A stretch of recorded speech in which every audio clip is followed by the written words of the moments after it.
by lawyers for actor Justin Baldoni showed unedited footage from the filming. You should know about me is I will admit and apologize when I fail. My nose is so big. Yes. I was hoping that we could address this. It's not too late.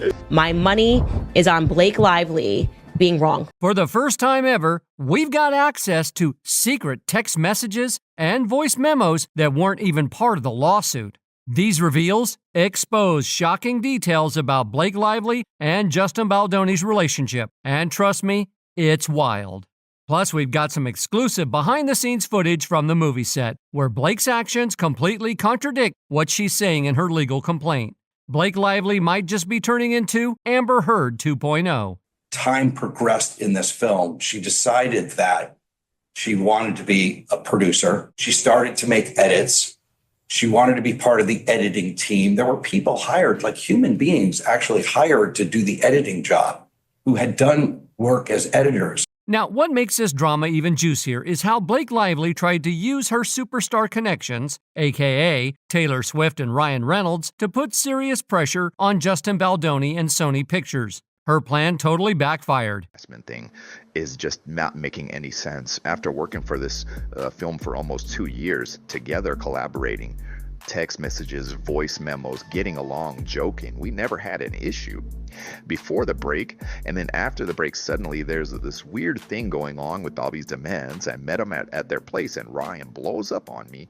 And then Taylor's looking at me like I'm some criminal. That was Justin Baldoni basically defending himself from all the drama Blake Lively started. And trust me, y'all better grab a whole lot of popcorn, because there's way more to this story than what you've heard so far. First thing first, this whole harassment drama just isn't adding up. Blake Lively and Justin Baldoni worked side by side on this film for almost 2 years. Then, out of nowhere, after a break, things took a wild turn. Suddenly, Blake starts making demands. Ryan Reynolds blows up on Justin, and Taylor Swift gives him a look like he's just committed a crime. Even after all that, Justin says they still kept it professional and respectful. They spent hours in the editing room together, going over scenes, and Blake even wanted to be part of the editing process. And then, one single no changed everything. Justin didn't even refuse completely. He just told Blake to wait until he had something put together so she could give feedback later. But that was all it took. Next thing he knows, he's locked out of his own film. Sony hands everything over to Blake, and suddenly, Ryan and Taylor are promoting it like it was hers from the start. Meanwhile, Justin, who spent 5 years working on this, gets treated like a nobody at his own movie premiere. And let's not forget Colleen Hoover, the author of the book. She was the one who chose Justin for this project. They were friends. She helped with the script, and they even promoted the movie together after the alleged harassment took place. But the moment Blake's lawsuit dropped, Colleen switched sides. She posted on Instagram saying she supported Blake, leaving Justin completely blindsided. Was this all planned from the start, or did Blake just flip the script when things didn't go her way? Now, if you've been keeping up with this drama, you'd know that Justin constantly praised Blake in interviews, calling her brilliant, talented, and deeply involved in the movie. He gave her full credit for making the film better, especially when it came to intimacy scenes. It starts with us, so I'm hoping to see you back in the double duty role. I think there are better people for that one. Justin. I think Blake Lively's ready to direct. That's what I think. But after she locked him out, took full control, and re-edited everything, she never said one good thing about him in public, despite private texts showing otherwise. In those messages, she thanked him, called him talented, and was grateful for his collaboration. And just when you thought the drama couldn't get any messier, Blake Lively made a shocking claim, accusing Justin Baldoni of being inappropriate during their intimate scenes.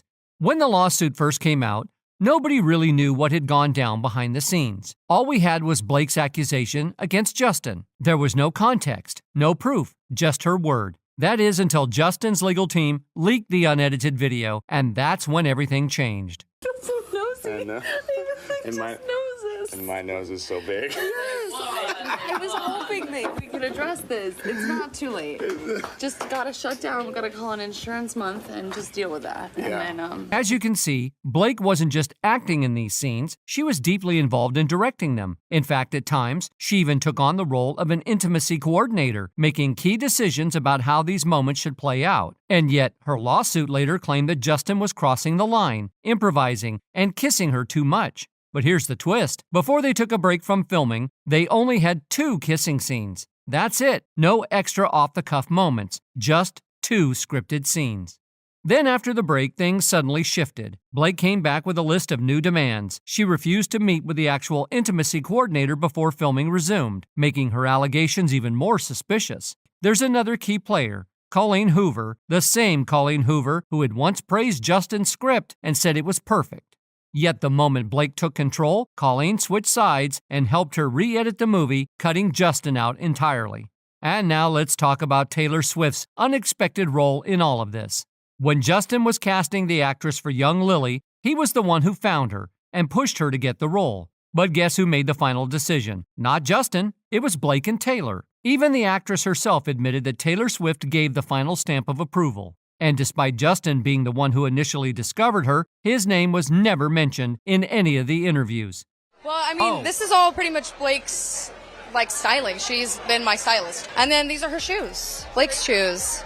So, literally all Blake. Yep. I feel so lucky. She is an angel. She is a guiding light. She's a force. She is everything you'd want as a mentor and as somebody to look up to. It's a dream. She and Ryan Reynolds have been throwing shade at Justin for a while now, subtly trolling him in ways that most people wouldn't even catch. Now, as it turns out, Ryan Reynolds himself reportedly contributed to the script, tweaking scenes alongside Blake. When asked about it, one of the cast members confirmed that Ryan had written multiple scenes and made significant suggestions. From the very beginning, Blake and Ryan were constantly trying to rewrite lines, changing the script on a daily basis, something that caused tension behind the scenes. Blake knew exactly how to manipulate Justin in this situation. She showered him with praise, telling him he was one of the best directors she had ever worked with. She claimed that other directors had always shut her down, never letting her contribute creatively. Profusely to Blake for his response to her creative changes to the film's pivotal rooftop scene. Will you please get down from there? I'm good, thanks. She made sure to mention that Ryan and Taylor Swift loved her version of the scene and couldn't wait to see Justin's reaction. Blake even invited Justin to her penthouse, where Ryan and Taylor hyped up her writing, convincing Justin that it had to stay in the film. Afterward, Justin texted her, praising her talent and saying he genuinely liked what she had done. He even reassured her that he'd try to incorporate some of her ideas into the final cut. Blake was showing that she had serious influence in both the movie and music industries. But it didn't stop there. Blake pushed for more than just one scene rewrite. She wanted the entire script, and Justin was left trying to keep the peace. He let her make changes every day, hoping to keep things smooth. But as time went on, the changes became more frequent, and Blake started questioning how every single scene was being directed. It had to do with, the brilliance of Blake Lively. I don't think people realize how involved she was in this movie. She was extremely involved, and she really made the film better. And especially when it came to intimacy and all of that, she had a very clear vision, and she was telling me what she thought would work and what Before filming even began, another issue surfaced. Allegedly, Justin had made a comment about Blake's weight, which led to accusations of fat shaming. In reality, Justin had simply asked her trainer about her weight because there was a scene where he was supposed to lift her. With his back problems, he just wanted to make sure it was safe for her. Unfortunately, that conversation didn't stay private. Blake got upset and told Ryan, who then confronted Justin at their penthouse. She reportedly threatened to quit the project unless Justin agreed to do things her way. If he didn't comply, she said she'd go public with accusations that he fat-shamed her. Justin found himself in an impossible situation with no way out without damaging his reputation. The production moved forward, and Justin, trying to keep the peace, continued to work with Blake and praise her. But the underlying issues were far from resolved. If she really felt harassed, it's strange that she'd be so eager to stay involved and see what was being filmed. Hey, Justin, not trying to bug you, but that playlist you sent me was good. Just checking in again about possibly seeing the dailies, one of her messages said. Justin, trying to maintain boundaries and keep the production on track, refused to give her full access to the daily footage. Blake didn't take that well. She went straight to Ryan and her lawyers, complaining once again. In the end, Blake came back with a full list of demands, conditions that Justin had to meet if he wanted her to return and finish the film. This wasn't just a small request. It was a power move that put the entire production at risk. By holding up the process, Blake was potentially jeopardizing the jobs of hundreds of people and even threatening Justin's career. Even Sony, who was distributing the film, couldn't understand why Blake was making these requests. It was becoming clear that Blake wasn't just an actress on the set. She was starting to pull the strings behind the scenes, and Justin was caught in a tough position. Let's break down the leaked footage from the film that completely contradicts Blake's claims in her lawsuit about Justin intimately harassing her. In her lawsuit, she accused Justin of being inappropriate by allegedly kissing her neck, sniffing her, and telling her she smelled good. But when you watch the raw footage, it's clear that the entire scene was taken out of context. Nosy. And my nose is so big. I was hoping that we could address this. It's not too late. Just gotta shut down. We gotta call an insurance month and just deal with that. Yeah. Before this was released, Blake had no idea that the audio was being recorded during this scene, and she claimed that it was harassment. However, in reality, both Justin and Blake were in character the entire time.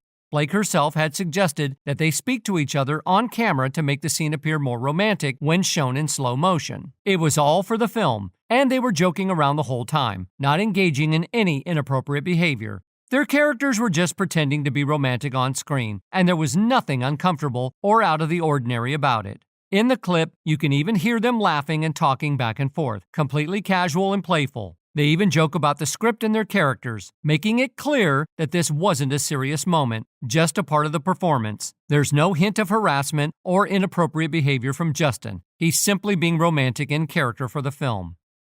For example, you can hear them talking about their characters, how they have these moments where they're in slow motion, staring at each other. It's all part of their acting, with time-stopping effects making it more dramatic. At one point, Justin even compliments Blake, calling her and Ryan's relationship cute, talking about how romantic he is with his own wife. This is hardly the behavior of someone who is harassing another person. Blake, on the other hand, had no issues with the scene at all, suggesting changes to make it even more romantic. Then, things took an interesting turn when the footage shows Justin caressing Blake in slow motion for a romantic shot. He gently touches her chin and lip, but all of this is still part of the character work they were doing. It's not out of line at all. When the director yells, "Cut," everything stops immediately. No lingering or inappropriate behavior. It's simply a scene that's done in a professional manner, with the actors working together for the best shot.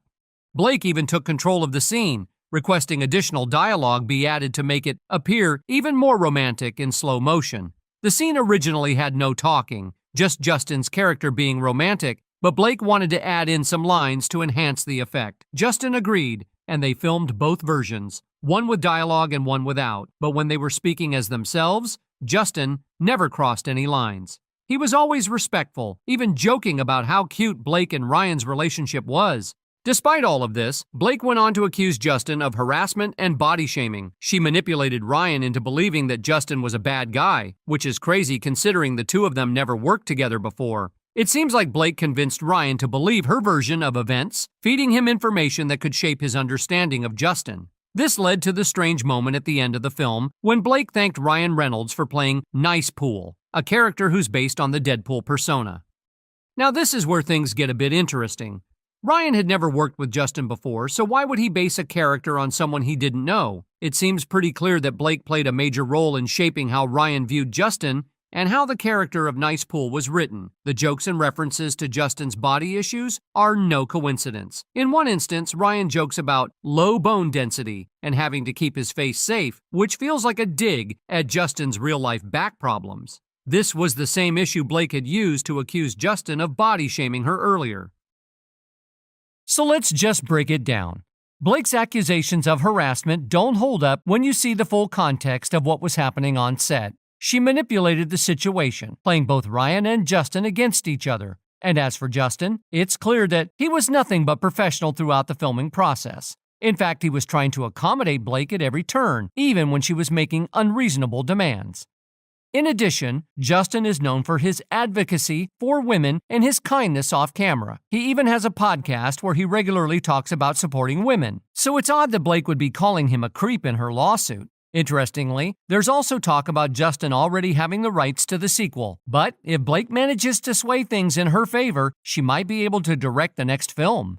This could be part of her larger strategy to take over the project, especially with her network of allies, including her husband and Taylor Swift, who both support her.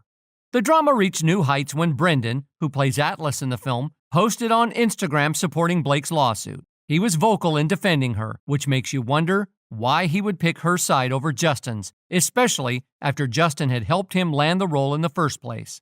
Justin, on the other hand, has maintained that he's been unfairly targeted, especially since he's been so supportive of women's causes. He described a vulnerable moment on set where Blake comforted him while he dealt with the pressure from Sony about the wardrobe controversy. To have that moment of respect used against him in a lawsuit felt like a betrayal to Justin, who had always tried to foster a respectful collaborative environment. So was this all a calculated move to oust Justin, or are these just tensions boiling over between colleagues? Either way, we're far from the end of this story.